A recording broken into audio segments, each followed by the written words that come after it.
Esta semana, el expresidente Ricardo Lagos dijo que Chile está en su peor crisis institucional en toda su historia, exceptuó el quiebre de 1973. Declaraciones que han generado diversas reacciones. Desde la izquierda ciudadana apuntan a Lagos como quien más normalizó la relación entre la política y el dinero a raíz del caso Mobgate. Y se preguntan, ¿cuánta responsabilidad tiene usted, presidente? Bueno, vamos a ahondar en este tema y para eso nos acompaña el autor de una columna de opinión donde precisamente se plantea lo que yo ya señalaba, el diputado Sergio Aguiló. Gracias por su tiempo y por acompañarnos esta tarde. Muchas gracias por su invitación. Y para poder también hacer este análisis de la política, cuando usted leyó, porque fue un medio de comunicación escrito el que traía las declaraciones del expresidente Ricardo Lagos, cuando usted leyó las palabras de Lagos, ¿con qué impresión se quedó? Yo quedé muy impactado porque la verdad es que lo de Lagos es muy impresentable en varios sentidos. Desde luego porque constituye una deslealtad con la presidenta Michelle Bachelet muy fuerte. Él no solamente ha dicho que esta es la peor crisis institucional del país en toda su historia, con excepción del 73, como tú lo recordabas hace un minuto, sino que además dice, dificulto que el país pueda terminar de aquí a 1 año y medio más, que es lo que le queda de gobierno.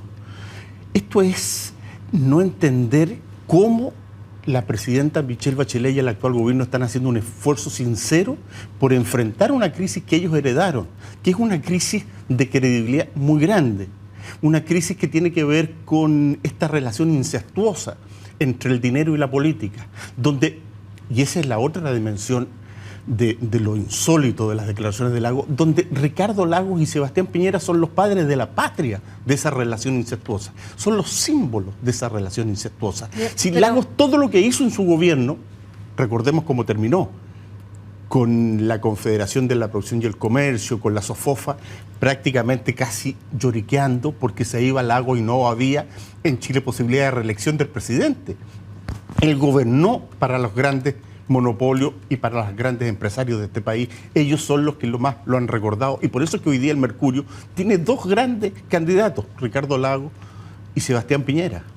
Usted señala que este gobierno heredó un problema y me imagino que usted lo plantea, se refiere a la relación entre el dinero y la política y que ha generado esta gran crisis de confianza a propósito del financiamiento irregular. Cuando uno hereda algo es porque el problema se generó en el pasado y finalmente recibe este problema. ¿Usted no cree entonces que este gobierno también es parte del problema cuando especialmente hay investigaciones que apuntarían eventualmente a cómo se habría financiado parte de la precampaña de la propia presidenta Michelle Bachelet, cuando el cambio de gabinete, el primero, el más radical que realizó la presidenta, de alguna manera también podría involucrar aquello? A ver, es muy importante el punto que tú me planteas por lo siguiente, porque efectivamente nosotros venimos, desde que retomamos la democracia en adelante, primero conservando las bases de un modelo neoliberal hasta que por primera vez este gobierno empezó a hacer transformaciones de fondo.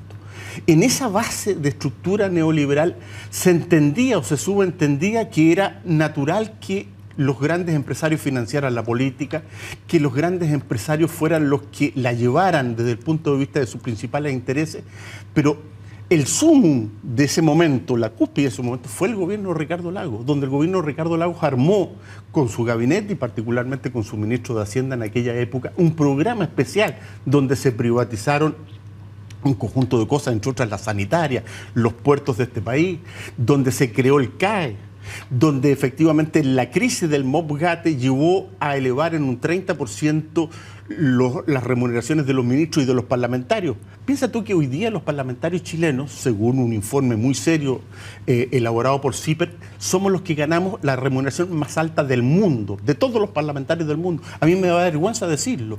Y yo no tengo ninguna autoridad para tirar la primera piedra contra mis colegas, porque yo llevo muchos años en el Parlamento y he recibido la misma remuneración que el resto, pero al menos tengo conciencia de que esto no puede seguir así.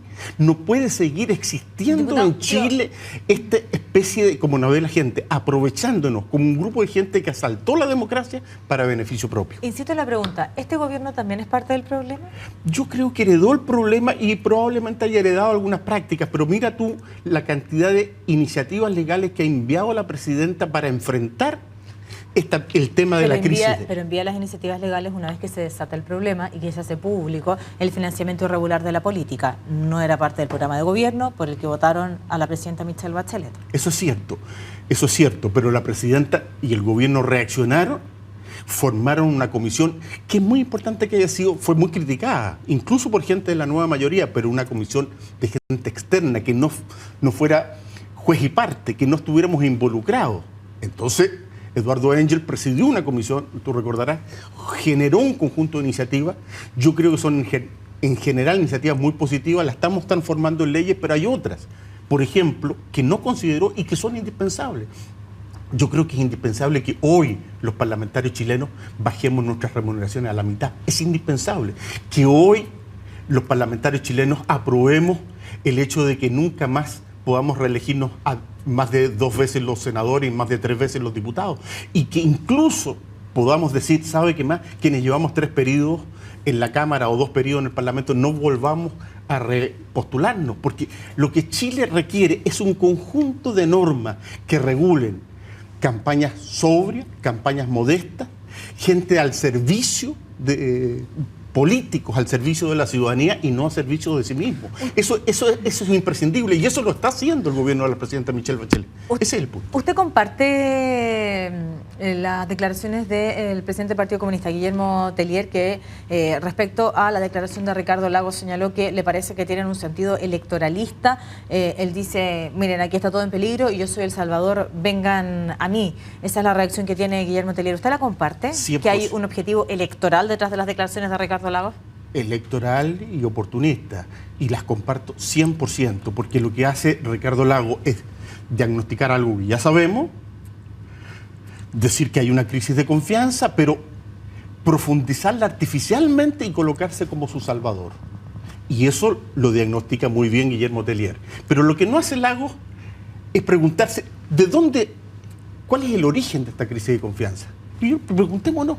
Yo invito a quienes nos están escuchando y nos están viendo ahora, ¿por qué hay esta crisis de confianza? ¿Cómo no podría verla cuando uno ve en un programa concejales de comunas muy humildes y modestas viajando por el mundo con plata de sus propios municipios pobres?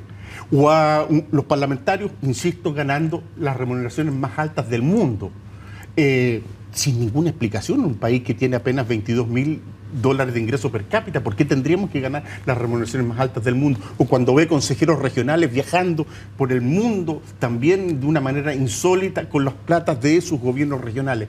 ¿Por qué no Lagos hace exactamente ese diagnóstico, se pregunta de dónde surgió efectivamente esta crisis de confianza? Porque si él se lo preguntara, ¿sabe la conclusión que está? Que él tiene que dar un paso al costado, que él, yo le voy a decir, si es cierta efectivamente la crisis de confianza que Ricardo Lagos dice que existe, y yo creo que en ese sentido sí tiene razón, él es la última persona que podría ser el salvador de la situación que vive el Chile. Piñera mucho menos, naturalmente, porque ya es el epicentro mismo de las platas mal habidas, la riqueza mal habida en nuestro país. De tal manera que ni Ricardo Lagos ni Sebastián Piñera debieran presentarse siquiera a las elecciones futuras y debiéramos permitir que otra nueva generación de gente más joven, de 50 años, 40 y tantos años, con otra visión del país, pudiera diputado, de acuerdo a su diagnóstico, ni Ricardo Lagos ni Sebastián Piñera podrían presentarse a las elecciones. Bueno, por lo menos, hay un proceso importante por medio, pero finalmente son las mejores o parte de las mejores cartas posicionadas en sus sectores, así al menos Sebastián Piñera en su sector, pese a que hay varios candidatos y cada día hay más, digamos, ahí en ese sector, y Ricardo Lagos lo propio en el suyo. Pongo en duda no tu afirmación, sino que la validez... Eso no lo digo yo, está en las encuestas. Sí, no, la validez de las encuestas, porque convengamos que en la última elección votó aproximadamente el 50 y tanto por ciento de la gente y hubo casi sobre un 40% de abstención.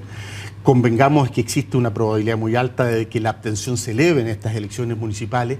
La gente que contesta estas encuestas, la inmensa mayoría dice ni por uno ni por otro. Yo soy un estudioso de las encuestas y le puedo decir que la primera respuesta, lejos mayoritaria, es ni por Lagos, ni por Piñera, etc.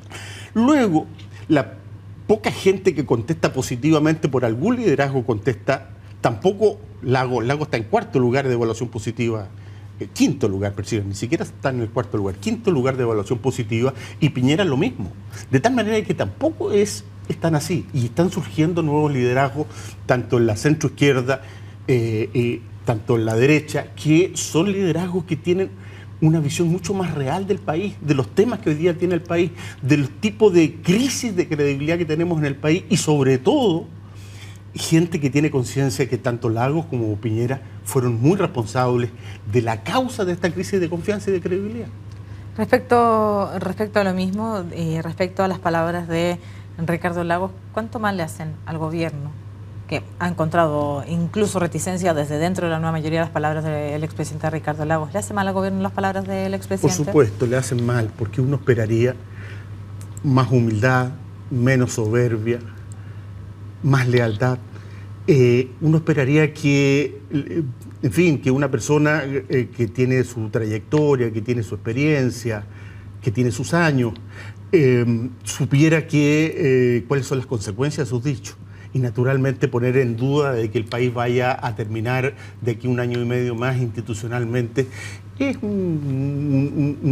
como dijo Guillermo Tellier muy bien, un cañonazo. Ni siquiera fuego amigo, es fuego con cañón de alto calibre en contra de un gobierno que está haciendo un esfuerzo tremendo, con problemas, con dificultades, con errores también, pero un esfuerzo tremendo por mejorar la crisis que viene de atrás y que hemos heredado y que tenemos entre todos que resolver. Insisto, usted señala en que la crisis ha sido heredada por este gobierno.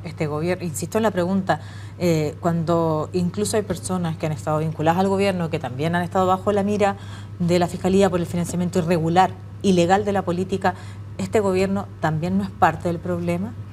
Es que, cuando lo digo heredar, no digo que nadie del gobierno se haya visto involucrado en una relación incestuosa entre el dinero y la política. Lo que quiero decir yo, ¿alguien cree en Chile que empezó esta relación incestuosa en este gobierno? No, ¿alguien realmente? Usted no, me imagino. No, pero yo solo hago hincapié a eso me refiero. Esta relación heredar incestuosa es cuando uno recibe un problema. Exacto. Yo le pregunto si el gobierno es parte del problema. No, yo creo que no es parte en el sentido de que en este gobierno cuando se devela el problema, cuando explota el problema, cuando los medios de comunicación, en buena hora, lo quiero decir, descubren, lo hacen público, lo socializan. ¿Ah? ¿Usted cree que nosotros tenemos estas remuneraciones o que estos viajes o el financiamiento tan irregular, incestuoso de la política por parte de los grandes empresarios ahora, recién? No. Mire, esto es grave, porque la gente se pregunta, todos estos recursos de SQM, de Penta, etcétera, que iban financiando mucho, desde luego a todos los parlamentarios de derecha, a todos. Y algunos, yo creo que pocos, pero algunos de la nueva mayoría también. Yo le digo, la gente va a preguntar, bueno, ¿esta gente trabaja para quién? ¿Para quién le financió con 50, 60, 100 millones de pesos? Pero a ver, hay que distinguir algo y con mucha responsabilidad. Usted dice que todos los parlamentarios de derecha han sido financiados por el empresariado. No tengo duda. Pero por la vía regular. ¿Sí? Puede ser, sí, claro, puede ser por la vía regular o irregular. Usted sabe que había dos mecanismos, entre otros. Porque el financiamiento el aporte legal, reservado. Claro, porque el aporte reservado es legal. Uno podrá tener su reticencia, pero es legal. Sí, pero usted sabe por qué se terminó. Sí, pero era importante hacer ese hincapié. No le hago la precisión, no. Yo lo que digo es todos, subrayo, todos, ni una duda. Está demostrado porque el informe, además del CERVEL, no indica cuál es la fuente, pero sale el nombre y apellido de todos los diputados y senadores de derecha y de la nueva mayoría también, y cuál es el monto de los aportes reservados que tenían. Entonces, yo le pregunto ahí, parlamentarios, la mayoría de los de derecha tienen 50, 80, 100, 150 millones. Vamos a suponer, primero, por esta vía reservada legal. ¿Usted cree que alguien le va a aportar a usted 100 millones de pesos simplemente por regalárselo, por cariño, por amistad, por qué? Porque quiere influir en la política.